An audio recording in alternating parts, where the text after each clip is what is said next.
तो कल मैंने आप लोगों को दिखाया कि मेरी जो शाम की दोपहर के बाद से जो ड्यूटी रहती है अभी फ़िलहाल तो घर में हम लोग जब भी पूजा पाठ करते हैं ना तो एक अलग सा पॉजिटिविटी फैला हुआ रहता है। कभी कभी लगता है कि ये तो मतलब भगवान करवा रहे हैं, भगवान का जो हम लोग नाम ले रहे हैं, सुबह पूजा शाम में आरती होती है उसके कारण होता है। और एक्चुअली में ऐसा होता है, कभी भी आपका मन अशांत रहता है तो आप मंदिर जाते हैं तो कितना अच्छा लगता है। मुझे तो बहुत ही अच्छा लगता है मंदिर में जब आप वो घंटी बजाते हैं, वो जो टन का आवाज़ आता है कानों में, तो वो कितना सुकून देता है क्योंकि वहाँ इतना पॉजिटिविटी रहता है तो बहुत ही अच्छा सा फीलिंग आता है।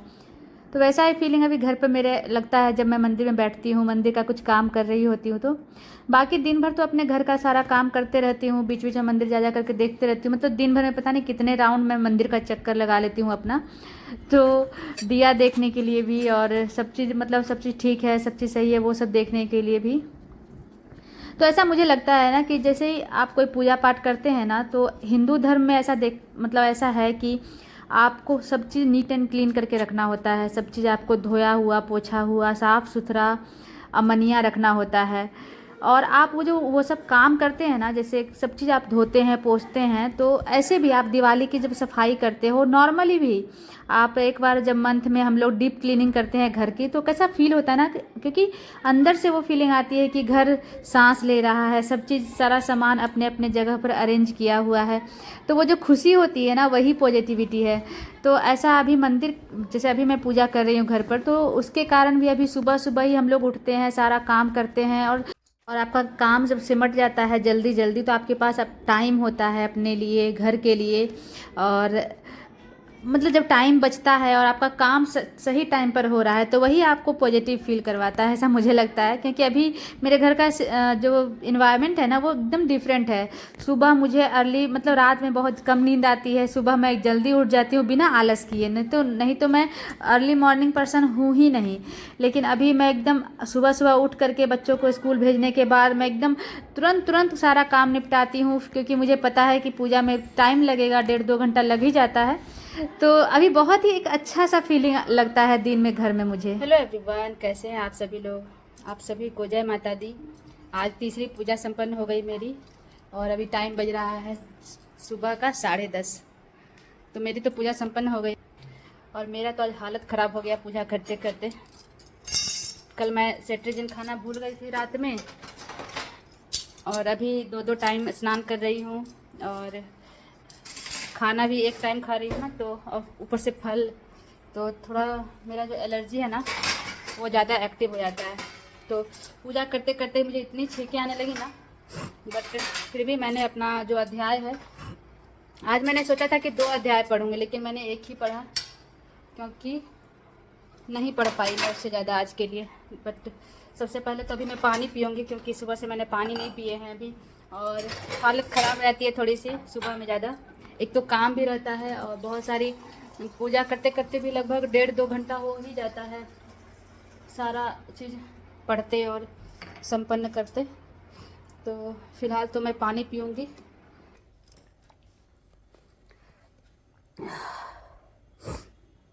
आदमी खाना के बिना रह सकता है लेकिन पानी के बिना मुश्किल है रहना। 2 दिन से मैं एक टाइम फलाहार कर रही हूँ लेकिन मुझे भूख नहीं लग रही है और ना ऐसा कुछ वीकनेस जैसा कि, हाँ थोड़ा सा बॉडी फील करता है लेकिन वो एडजस्टेबल है। लेकिन बिना पानी के गुजारा नहीं हो सकता है। तो बस अभी जस्ट मैंने 1 कप पूरा भर करके पानी पिया है ये मेरा। तो अब मैंने पानी पी लिए हैं और बस एज़ यूजुअल मेरा स्नैक्स टाइम और चाय टाइम। तो मैं चाय बनाऊंगी। तो चलिए, सुबह सुबह डेली मैं पहले गैस को क्लीन कर देती हूँ, एक बार नीट एंड क्लीन हो जाता है ना तो फिर ठीक रहता है। उसके बाद फिर मुझे टेंशन नहीं रहती है। लेकिन अभी फिर मुझे खाना भी बनाना है बच्चों के लिए।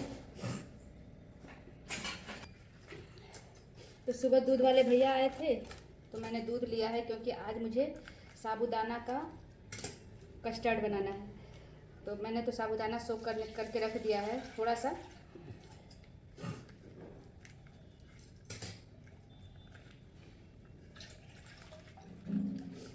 और दूध दूध का पैकेट आप लोग कभी फाड़ो ना तो इसको फाड़ करके अलग मत कर, नहीं करना चाहिए। ये ना मतलब जैसे ये होता है रिसाइकल होता है, तो ये जो छोटा छोटा टुकड़ा फेंकते हो तो ये तो रिसाइकल नहीं हो पाता है, इधर उधर कहीं चला जाता है, घुस जाता है मिट्टी सब में। इसलिए मैं जब भी दूध का पैकेट फाड़ती हूँ ना तो इसको इसके साथ रहने देती हूँ, ताकि रिसाइकलिंग में ये जो है छोटा छोटा चीज़ है बहुत छोटा सा ये कट, लेकिन ये डेली सोचो तो आप कितना बड़ा प्लास्टिक, डेली इसमें कितना प्लास्टिक आ सकता है।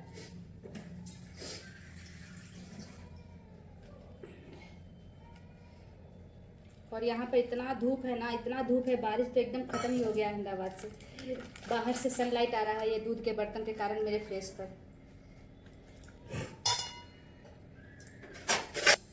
हाँ, तो मैं बोल रही थी ना कि दूध का जो पैकेट है वो एक छोटा सा टुकड़ा है, लेकिन वो टुकड़ा डेली हम लोग दूध लेते ही हैं, तो वो टुकड़ा डेली थोड़ा थोड़ा होकर के कितना सारा हो सकता है कि नहीं।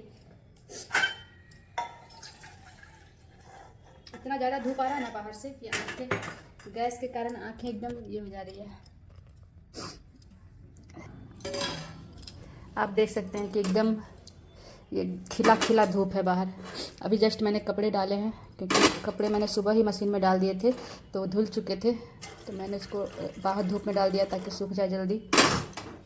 और ये दूध रात में हस्बैंड ले करके आए थे, तो डेली मैं 1 लीटर लेती हूँ, लेकिन क्योंकि मैंने बताया ना आप लोगों को कि मैंने ये देखिए साबूदाना दिया है थोड़ा सा फूलने के लिए, तो एकदम थोड़ा सा दिया है, मतलब छोटा वाला कप सोचो तो, या छोटी वाली कोई कटोरी होगी तो उससे बस 1 कटोरी। तो क्योंकि उसका मुझे एकदम पतला सा एक कस्टर्ड टाइप से बनाना है, और उसमें मैं फ्रूट्स डालूंगी और नट्स डालूंगी रात में ठंडा करने के बाद। तो फिलहाल तो मैं इसको बना दूंगी इसमें, अभी नहीं, चाय पीने के बाद। उसके बाद फिर इसको फ्रिज में रख देंगे, और फिर शाम मैं पूरा रेसिपी शेयर करूंगी आप लोग के साथ, आप लोग देखना। तो ये एक बहुत ही अच्छा रेसिपी मैं शेयर करूंगी, जो फलाहार की रेसिपी होगी। जो आप जब फलाहार करते हैं ना तो आप इस रेसिपी को बना सकते हैं। तो फिलहाल तो मैं एक साइड दूध चढ़ा दूंगी और एक साइड चाय। और मैंने लहठी पहने हुए हैं, ये लहठी होती है, लाह की बनी होती है, कमज़ोर होती है, लेकिन मेरे पास ना दो मेरे पास सेट रखा हुआ था। मैं चूड़ियाँ खरीद कर लाती हूँ, लेकिन पहनने का आदत नहीं ना है, बाला पहनने का आदत है, तो चूड़ियाँ मैं पहनती नहीं हूँ ज़्यादा, इस चक्कर में रखे रह जाते हैं। लेकिन अभी पूजा त्यौहार का टाइम है, इसलिए मैंने ज़्यादा चीनी मैं नहीं पसंद करती हूँ चाय में। तो जब तक मेरे चाय रेडी होते हैं, चलिए मैं मैया से आप लोगों को मिलाती हूँ। तो आज का पूजा कुछ ऐसा था, और मेरी पूजा संपन्न हो गई है। आप लोग भी दर्शन कर लो मेरी माता रानी का। आज हस्बैंड फूल लेकर के आए थे ना, तो उसमें एक गुलाब का फूल भी था, तो मैंने मैया पर चढ़ाए हैं। मैं डेली अपने हाथों से ही माला बनाती हूँ ना, तो आज भी मैंने गेंदा फूल और गुलाब मिला करके माला बनाए थे।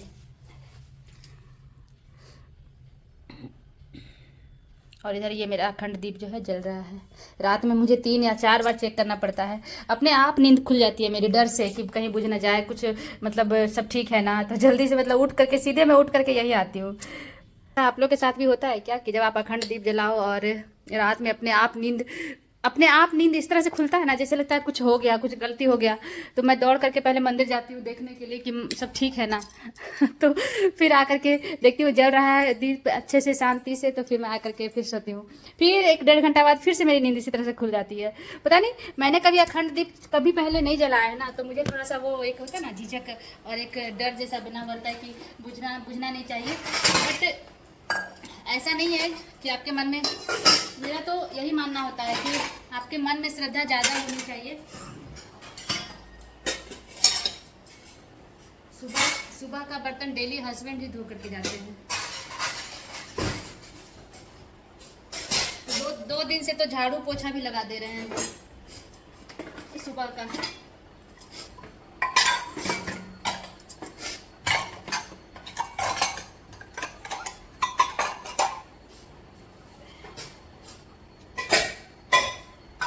फिर चले जाते हैं ड्यूटी, फिर शाम में आने के बाद फिर खाना भी बना लेते हैं अपना और बच्चों का।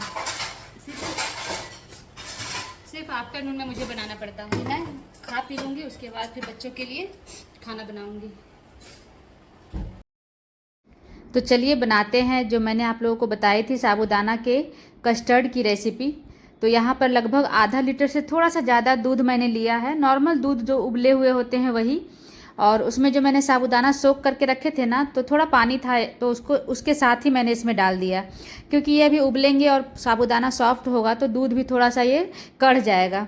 तो बस आपको इसको उबालना है। ये अगर सोख किया हुआ रहता है ना साबूदाना, तो 7 से 8 मिनट में एकदम अच्छे से सॉफ्ट हो जाते हैं। तो बस इसको सिम करके आप चलाते रहो ताकि चिपके नहीं बेस पर, और आप इसको उबालते रहिए जब तक ये सॉफ्ट नहीं हो जाते हैं, मतलब एकदम अच्छे से सॉफ्ट हो जाएंगे ना, तभी इसको बंद करना है। तो जैसे ही साबूदाना उबल रहे हैं एक साइड मैंने मखाने फिर से भूनने के लिए चढ़ा दिए हैं, क्योंकि मखाना मुझे बहुत ही अच्छा लगता है खाने में, वो क्रंच रहता है ना उसमें, तो वो बहुत टेस्टी लगता है खाने में। तो उसको मैं भून करके डब्बे में रख देती हूँ। और यहाँ साबूदाना उबलते उबलते ही मैंने एकदम थोड़ा सा, लगभग 2 चम्मच से भी कम मैंने चीनी मिलाए हैं इसमें। तो चीनी का मात्रा थोड़ा कम ही रखिएगा इसमें, क्योंकि इसमें हम लोग फ्रूट्स मिलाने वाले हैं, ड्राई फ्रूट्स मिलाने वाले हैं ना, तो उसका भी अपना एक मीठापन होता है। तो जब साबूदाना जैसे जैसे उबलने लगा ना, तो मुझे लगा कि ये ठंडा होगा ना तो थोड़ा थिक हो जाएगा, इसलिए मैंने थोड़ा सा दूध और इसमें मिलाया है। तो ये इसको ना ज़्यादा थिक नहीं बनाना होता है, थोड़ा ये लिक्विडी फॉर्म में रहता है ना, तब ठंडा होने के बाद ये थोड़ा सा और थिक होता है, इसलिए इसको हल्का सा लिक्विड फॉर्म में ही आपको उसको बंद करना है। तो साबूदाना भी ऑलमोस्ट पक चुके थे, फिर भी मैंने इसको 1-2 मिनट के लिए और उबाला, क्योंकि चीनी डालने के बाद इसको कम से कम 3-4 मिनट के लिए अच्छे से फिर से उबाल दीजिए।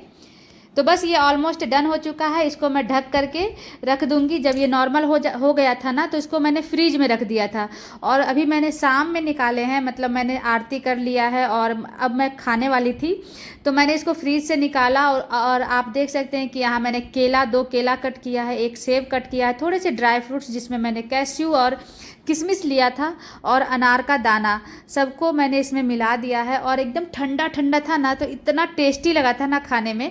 फिर मैंने इसमें थोड़े से मखाने डाले हैं उसी क्रंच के लिए। आप चाहें तो मखानों को कट करके भी डाल सकते हैं, लेकिन मेरे पास छोटे छोटे साइज़ के ही मखाने थे, तो मैंने ऐसे ही डाल दिया था। बस इसको आप मिलाइए और एकदम ठंडा ठंडा ही सर्व कीजिए। और ये जो फलाहार करते हैं ना, जो नमक नहीं खा रहे हैं, जो अनाज नहीं खा रहे हैं, उनके लिए ना एकदम बेस्ट फलाहार का ये भोजन है। और आप इसको 1 कटोरी खा लोगे ना, तो आपका पेट भी भरा भरा फील करता है, आपको सारा न्यूट्रिशंस भी मिल रहा है। और ऐसा नहीं कि आप चीनी खा रहे हैं, क्योंकि आपने देखा ही था कि मैंने चीनी का क्वांटिटी कितना डाला था, बहुत ही थोड़ा सा चीनी डाला था। और एनर्जी के लिए उतना चीनी खाना तो बनता ही है। तो बस इसको मैंने अपने लिए निकाला है, और फिर मैंने फ्रिज में रख दिए थे, ताकि बच्चे और हस्बैंड खाना खाने के बाद वो लोग भी इंजॉय कर पाएँ। तो कैसी लगी एकदम सिंपल सी रेसिपी, मुझे ज़रूर बताइएगा कमेंट बॉक्स में, क्योंकि मैंने तो खाया था, बहुत ही अमेजिंग था। आप लोग ज़रूर बना करके खाइए।